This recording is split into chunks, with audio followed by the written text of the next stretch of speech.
Friends, इथे आपण आहे ना मकर संक्रांत विशेष अशी मऊसर तिळाची वडी करणार आहोत, ते पण फक्त 10 मिनिटात. सुरुवातीला थोडी पूर्वतयारी करायची, जसं की ज्या प्लेटमध्ये किंवा ज्या थाळीमध्ये तुम्ही आहे ना वड्या सेट करणार, ती प्लेट आहे ना तुपाने ग्रीस करून बाजूला ठेवायची.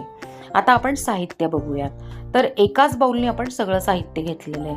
इथे मी 1 बाउल गावरान तीळ घेतले, 1 बाउल भाजलेल्या शेंगदाण्याचा कूट घेतलेला आहे, अर्धा बाउल आपण सुक्या खोबऱ्याचा किस आणि 2 बाउल आपण इकडे बारीक चिरून घेतलेला गूळ घेतला आहे.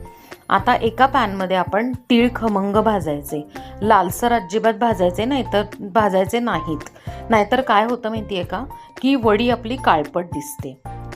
तीळ छान भाजून झाले की मग गार करून जाडसर वाटून घ्यायचे, म्हणजे जाडसर त्याची पावडर बनवायची.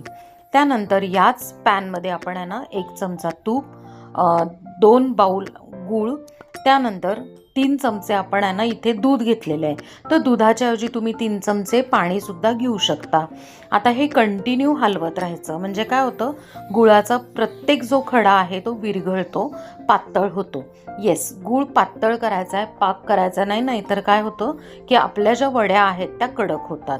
गूळ पातळ झाला की त्यात वेलची पावडर, तिळाचा कूट, शेंगदाण्याचा कूट आणि सुकं खोबरं त्यातलं थोडंच टाकायचं, थोडं आपण गार्निशिंगला ठेवलं आहे. त्यानंतर ह्याचा गोळा तयार झाला की 30 ते 40 सेकंद छान परतून घ्यायचं आणि आपण जे ग्रीस केलेले थाळी आहे त्याच्यात हे सगळं मिश्रण काढून छान प्लेन करून घ्यायचं.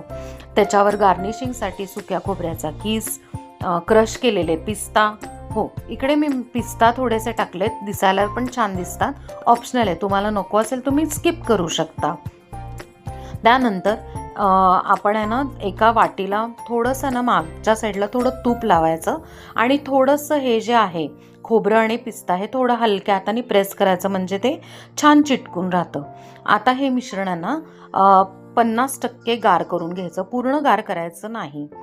थोडं गार झालं की हाताला किंचित असं सेट झालेलं, म्हणजे कडक झालेलं दिसतं. त्यानंतर सुरीला तूप लावायचं आणि तुम्हाला जशा पाहिजेत तशा वड्या तुम्ही पाडू शकता. त्यानंतर वड्या पाडून झाल्यावर, पूर्ण गार झाल्यावर वड्या काढून ठेवायच्या. अशा पद्धतीने तिळाची वडी तयार आहे. ही वडी 1 ते 1.5 महिना छान टिकते. हळदीकुंकवाच्या आधी तुम्ही नक्की ही करून बघा आणि मला कमेंटमध्ये सांगा.